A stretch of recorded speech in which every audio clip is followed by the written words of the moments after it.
Majority हम लोग साधारण बहुमत पहले पढ़ रहे थे। तो साधारण बहुमत क्या होता है?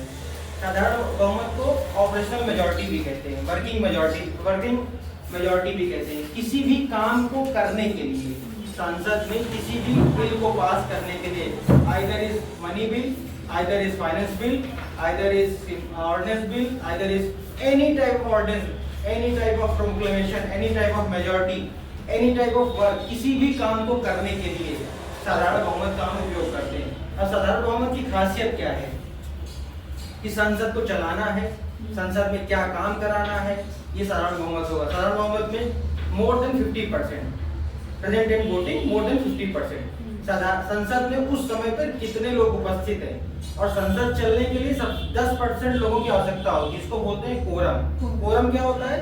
संसद को चलाने के लिए, संसद को वर्किंग करने के लिए, संसद को ऑपरेशन करने के लिए, ऑपरेशनल करने के लिए 10% लोगों की आवश्यकता है। अपने संसद की स्ट्रेंथ कितनी है? लोकसभा की स्ट्रेंथ कितनी है? 540। राज्यसभा की स्ट्रेंथ कितनी है? 245। तो 245 तो लोकसभा को चलाने के लिए लोकसभा का कोरम क्या होगा? 10%। लोकसभा कोरम यानी 55%, 55 लोग। और लोकसभा का राज्यसभा का कोरम क्या होगा? 245 से 10% क्या होगा? 25। तो लोकसभा को चलाने के लिए 54.3 यानी 55 लोग। ये हो गया कोरम। तो संसद को चलाने के लिए, संसद को ऑपरेशन करने के लिए एटलीस्ट 10% लोगों की आवश्यकता होती है। तो साधारण बिल हमें पास कराना है। हम सब लोग कितने लोग हैं यहाँ पर?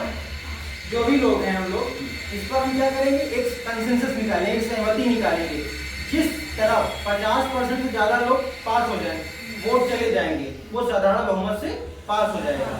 50% से ज्यादा की तरफ जाने पर साधारण बहुमत से पास हो जाएगा। अब साधारण बहुमत देखिए, साधारण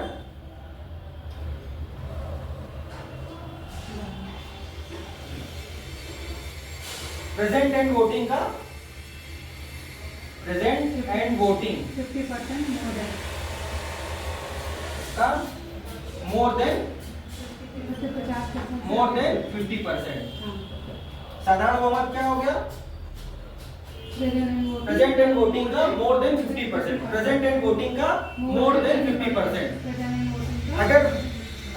अगर संसद में 200 लोग हैं, संसद में 200 लोग उपस्थित हैं, अगर हमें कोई बिल पास कराना है, साधारण बहुमत से पास कराना है, तो हमें कितने लोगों की आवश्यकता होगी?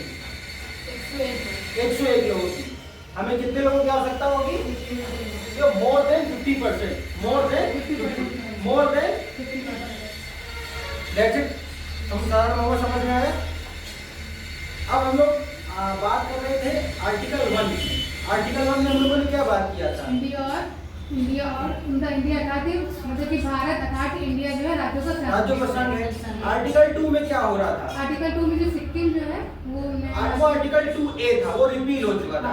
अब आर्टिकल 2 में क्या था कि किसी भी देश के, भारत संघ में किसी भी राज्य को इंक्लूड करना हो, तो वो किस बहुमत से होगा? साधारण बहुमत से। पार्लियामेंट में और may not by law, parliament में बाय लॉ और may not by law acquire the foreign territory. किसी भी फॉरेन टेरिटरी को एक्वायर करने के लिए कौन सी जरूरत पड़ेगी?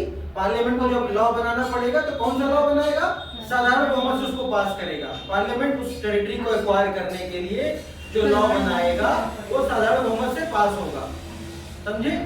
कि जैसे सिक्किम को हम लोगों ने 1936 अमेंडमेंट से सिक्किम को लिया, 36 कॉन्स्टिट्यूशन अमेंडमेंट से सिक्किम को हमने अपने अंदर लिया।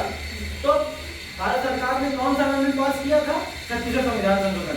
उसके पहले जो नॉर्मल रेजोल्यूशन पास हुआ था वो कॉन्स्टिट्यूशन अमेंडमेंट में स्पेशल मेजॉरिटी चलती है, बट नॉर्मल ऑर्डिनेंस के लिए साधारण बहुमत, सिंपल मेजॉरिटी, नॉर्मल के सिंपल मेजॉरिटी। अब गोवा को इंडिया में इंक्लूड करना था ऑपरेशन विजय के बाद, किससे हुआ? साधारण बहुमत से हुआ।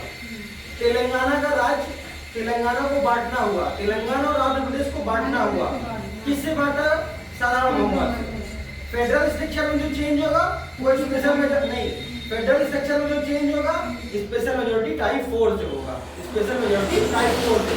अगर किसी राज्य को बांटना है, तोड़ना है, उसका एरिया का बढ़ाना घटाना है, उस राज्य का नाम चेंज करना है, वो किससे होगा? साधारण बहुमत से होगा। कोई भी ऑर्डिनेंस, कोई भी फाइनेंस बिल, कोई भी मनी बिल किससे पास होगा? साधारण बिल से। ठीक है, समझ आया? Other of money, other of bill, ऐसा finance bill, ordinance bill, money bill, ये सब किससे पास होंगे? साधारण बहुमत से पास होंगे। ठीक,